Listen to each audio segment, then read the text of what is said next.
Hi అండి, నమస్తే. ఇప్పుడు నేను ఒక సింపుల్ స్నాక్ లేదంటే బ్రేక్ఫాస్ట్ ఎలాగైనా వాడుకోవచ్చు.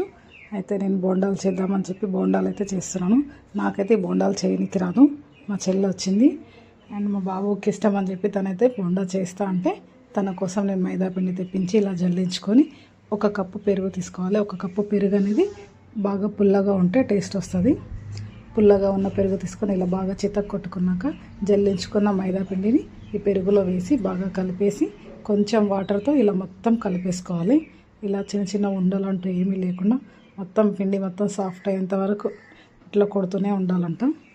అట్లా ఒక 10 మినిట్స్ దాకా కొట్టేసి మూత పెట్టేసింది. నైట్ వరకు స్టోర్ ఉంచాక తర్వాత ఇప్పుడు ఒక కడాయి తీసుకొని కడాయిలోకి ఆయిల్ వేసుకొని ఆయిల్ కొంచెం వేడయ్యాక ఇప్పుడు దీంట్లోకి మనకు రుచికి తగినంత సాల్ట్ వేసుకోవాలి. తర్వాత వంట సోడా కొంచెం వేయాలి. వేసి ఇలా వేగుతున్న ఆయిల్లోకి మన ఈ బోండాలను అయితే వేసుకోవాలండి. చిన్న చిన్నగా వేసుకుంటే చూడండి ఇలా మొత్తం కొంచెం కాలిపోయాక తీసి ప్లేట్లో వేసుకోవాలి. మనకు కలర్ కొంచెం చేంజ్ అయ్యేంత వరకు ఉంచుకుంటే సరిపోతుంది. చాలా ఫాస్ట్గా అయితే అయిందండి బ్రేక్ఫాస్ట్ మనకు. ఈరోజు మాకైతే అండ్ బోండాలు పెసరట్టు దోశ అయితే చేసాము. చూడండి, బోండాలేమో బాబుకి, దోశలేమో మాకు.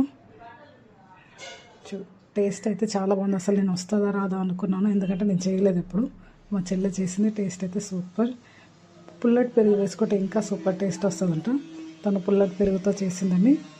చూడండి లోపల నుంచి అయితే ఎంత బాగా వచ్చినాయి. అసలు బయట క్రిస్పీగా లోపల సాఫ్ట్గా బాగుంది. మనకు బయట కొని ఇచ్చే కంటే ఇలా ఇంట్లో చేసుకోండి, అందరూ హ్యాపీగా తినేయచ్చు. మా వీడియో కనుక మీకు నచ్చినట్లయితే ప్లీజ్ లైక్, షేర్, సబ్స్క్రైబ్. నమస్తే.